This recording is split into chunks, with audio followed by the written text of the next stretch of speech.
भारत में बिजली का कारोबार और सियासत ये दोनों इस वक्त इस कदर आपस में गुथे हुए हैं कि इन्हें अलग करके देखना मुश्किल हो गया है। और इस पूरी कहानी के बीच में खड़ा है एक ही नाम, अडानी ग्रुप। 2024 से भारत सरकार ने long term coal power purchase agreements के कॉन्ट्रैक्ट्स दोबारा शुरू किए हैं। और जब यह सिलसिला शुरू हुआ है तो अडानी ग्रुप ने ऐसे गवर्नमेंट कॉन्ट्रैक्ट हासिल किए हैं जिनसे अगले 25 सालों में उसे 13,27,000 करोड़ से ज्यादा की कमाई हासिल हो सकेगी। 2-4 साल नहीं, पूरे 25 साल के कॉन्ट्रैक्ट्स अडानी के पास दिए जा रहे हैं, अडानी को दिए जा रहे हैं। अब सवाल यह है कि ये कॉन्ट्रैक्ट्स मिले कहां से हैं? क्या किसी दोस्त की मेहरबानी है? आइए जानते हैं इसका पूरा सच, फैक्ट्स एंड फिगर्स के इस एपिसोड में।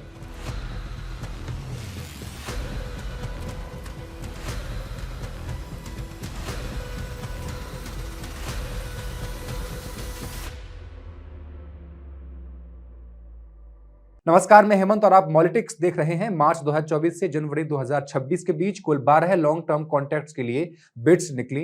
इन 12 में से 8 कॉन्ट्रैक्ट्स उन राज्यों ने जारी किए जहां बीजेपी की सरकार है। अब आप इत्तेफाक समझें या कुछ भी, इन 8 में से 8 या तो अकेले अडानी ग्रुप को मिले हैं कॉन्ट्रैक्ट्स, या अडानी ग्रुप बिड्स जीतने वालों में शामिल रहा है। एक भी राज्य ऐसा नहीं है जहां बीजेपी की सरकार हो और वहां अडानी ने बिड लगाई हो और उसे खाली हाथ लौटना पड़ गया हो। यह भी बहुत बड़ा इत्तेफाक हो सकता है। लेकिन 4 कॉन्ट्रैक्ट्स ऐसे भी थे जहां भाजपा की सरकार नहीं थी। इन 4 कॉन्ट्रैक्ट्स में से अडानी ग्रुप केवल एक ही जीत पाया। एक सरप्राइजिंग मामला वेस्ट बंगाल का है। बंगाल में जब टीएमसी की सरकार थी तो सरकार ने टेंडर निकाला तो अडानी ग्रुप एलिजिबल पाया गया, यानी वो बिड में हिस्सा ले सकता था। लेकिन अडानी ग्रुप खुद ही पीछे हट गया, बिना किसी साफ वजह के बताए उसने बिड में हिस्सा नहीं लिया। द रिपोर्टर्स कलेक्टिव की ये रिपोर्ट है, बहुत शानदार रिपोर्ट है, आप भी जाके पढ़िएगा। इसमें दावा किया गया है कि कुछ राज्यों ने जहां बीजेपी की सरकार है उन्होंने अडानी ग्रुप को फायदा पहुंचाने के लिए अपने टेंडर की कंडीशंस बदल डाली। यानी पहले मैदान तैयार किया गया, फिर अडानी को उतारा गया कि अब खेलिए जाकर के, पिच तैयार है आपके हिसाब से। टेक्निकली अगर आप देखेंगे तो कोई इन कॉन्ट्रैक्ट्स में बिड्स की जांच करने अगर जाएगा भी तो उसे शायद ही कोई गड़बड़ी इसमें मिलेगी। अब समझिए इन डील्स की असली तासीर आखिर है क्या। एक तो ये सारी डील्स 25 साल के लिए हैं, कोई 4-6 साल के लिए तो है नहीं। अब सरकारें आएंगी जाएंगी लेकिन ये कॉन्ट्रैक्ट्स ऐसे ही चलता रहेगा जब तक, अब तक ये नियम था कि बड़ी बड़ी डील्स होना बंद हो गई। और अगर आप देखेंगे तो कुछ डील्स ऐसी हैं जिनमें ये कंडीशन है, एक शर्त है कि भाई हमें कोल पावर और रिन्यूएबल एनर्जी एक ही कंपनी से चाहिए, और ऐसी कंपनी चुनिंदा है, अडानी उनमें से एक है। अब अडानी ग्रुप ने यह कहा है कि हम कुछ सब कुछ जो भी कर रहे हैं वो प्रोसेस के तहत कर रहे हैं, लेकिन सवाल उसी प्रोसेस का ही है। वो प्रोसेस बना कैसे, उसकी शर्तें किसने तय की? तो सुनिए, 2024 में एक बहुत बड़ा बदलाव पॉलिसीज में देखने को मिलता है। देश रिन्यूएबल एनर्जी की तरफ बढ़ रहा था। ग्लासगो में COP26 के मंच से प्रधानमंत्री भी इसका उदाहरण दे रहे थे। आज Bharat installed renewable energy capacity में विश्व में 4थे नंबर पर है। लेकिन पॉलिसीज में बदलाव यह किया गया कि रिन्यूएबल एनर्जी को पीछे छोड़कर कोल की तरफ भागा जा रहा था। हर कोई बिजली बनाने वाली कंपनी अब कोयले से बिजली बनाने की तरफ दौड़ रही थी। 2024 में पार्लियामेंट्री इलेक्शंस थे। इत्तेफाक हो सकता है लेकिन टाइमिंग गौर करने वाली है। ठीक उसी दौरान केंद्र सरकार ने अपनी पॉलिसी में बदलाव किया। जिन पावर प्रोड्यूसर्स के पास long term thermal power contracts थे उन्हें कोल आसानी से और जल्दी मिल सके, इसकी गारंटी दी जाने लगी। एक तरफ केंद्र गारंटी ले रहा था कोल की, असॉर्ट सप्लाई की, दूसरी तरफ राज्य सरकारों ने गारंटी ली कि वो गारंटीड खरीदार लाकर दे देगा। और ज्यादातर मामलों में वो खरीदार कौन था? अडानी ग्रुप ही था। अब सबसे पहले महाराष्ट्र सरकार ने एक टेंडर निकाला जिसमें थर्मल और सोलर दोनों तरह की बिजली एक ही एंटिटी से खरीदने की बात कर दी गई। यानी एक ही कंपनी को कोयले से बिजली भी देनी थी और सोलर पावर भी। ये अपने आप में एक अनयूजुअल कंडीशन थी जो नेचुरली उन्हीं बड़े प्लेयर्स के हक में जाती है जिनके पास दोनों तरह के रिसोर्सेज होते हैं। इसके अलावा भी नियम यह कहता है कि भाई कोई भी टेंडर निकालने से पहले राज्य के इलेक्ट्रिसिटी रेगुलेटरी कमीशन की मैंडेटरी प्रायर परमिशन लेनी पड़ती है, पूछना होता है। यह कमीशन होता ही इसलिए है ताकि कोई भी राज्य की सरकारी कंपनी मनमाने तरीके से लंबे समय के लिए कॉन्ट्रैक्ट्स न ले सके या किसी को दे सके। कमीशन पहले देखता है कॉन्ट्रैक्ट की शर्तें सही हैं या नहीं, तब जाकर हरी झंडी मिलती है, लेकिन उसे बाईपास कर दिया गया। कमीशन से कुछ नहीं पूछा गया। महाराष्ट्र की सरकारी कंपनी ने यह परमिशन नहीं ली। जब सवाल उठा तो जवाब मिला कि चुनाव आने वाले थे, मॉडल कोड ऑफ कंडक्ट लग जाता तो प्रोसेस में देरी हो जाती, इसलिए परमिशन नहीं ली हमने। लेकिन मॉडल कोड ऑफ कंडक्ट किसी जरूरी रेगुलेटरी अप्रूवल को बाईपास करने का लाइसेंस नहीं देता है। जो काम गैर कानूनी है वो चुनाव की आड़ में या चुनाव की आड़ लेने से कानूनी तो नहीं हो जाता। अब दूसरा यह कि इस टेंडर में जो थर्मल प्लस सोलर एक ही एंटिटी वाली शर्त थी, वो एग्जैक्टली अडानी ग्रुप के बिजनेस मॉडल के साथ कितनी परफेक्टली फिट बैठती है, ये आप कमेंट करके बताइए। और ये डॉक्यूमेंट देखिए, MSEDCL यानी महाराष्ट्र की सरकारी बिजली कंपनी ने कमीशन के सामने 28 जून 2024 को जवाब दिया। कंपनी ने माना कि उसने 13 मार्च 2024 को टेंडर नोटिस जारी किया 1600 मेगावाट थर्मल पावर और 5000 मेगावाट सोलर पावर की खरीद के लिए।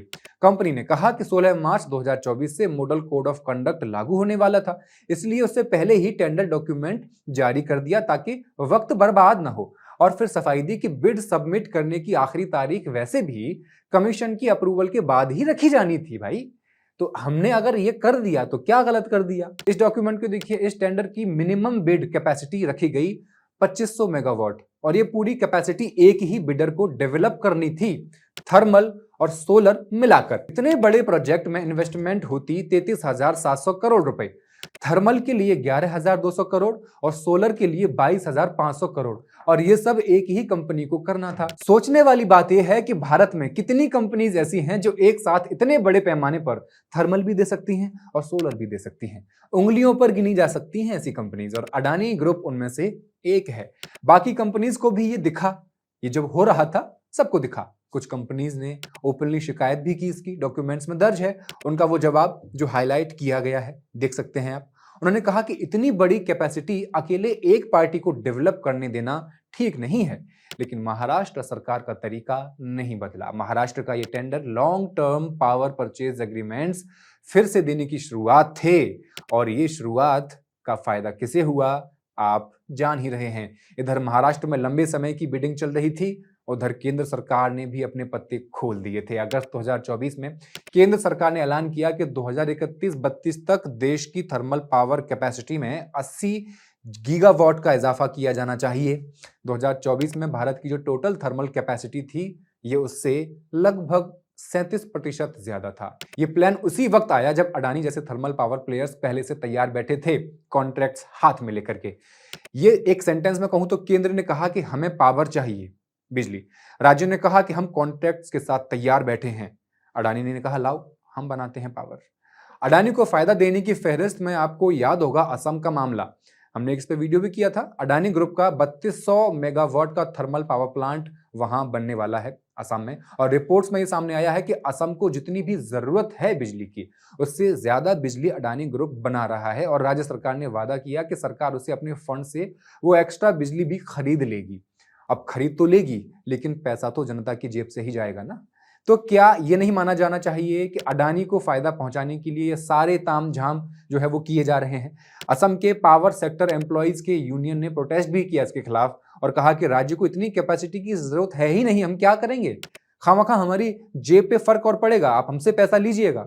अब बिहार का ये डॉक्यूमेंट देखिए, 5 अगस्त 2025 को बिहार के स्टेट कैबिनेट की एक मीटिंग में फैसला हुआ कि भागलपुर जिले के एक गांव में 1000 एकड़ जमीन L1 बिडर यानी कि सबसे कम दर लगाने वाले को दे दी जाएगी लीज पर, और लीज रेट क्या रखी गई थी, 1 रुपया 33 साल के लिए, या पावर सप्लाई मैनेजमेंट की अवधि तक जो भी पहले खत्म हो जाए तब तक के लिए, यानी 33 साल में कुल 33 रुपए लेकर के वो जमीन 1000 एकड़ दे दी गई। इस जमीन पर बनने वाले प्लांट की बिजली लगभग 6 रुपए प्रति यूनिट की दर से खरीदी जाएगी, यानी जमीन मुफ्त में मिली, कोल की गारंटी केंद्र सरकार ने दी, और बिजली का पक्का बायर कौन बना, राज्य।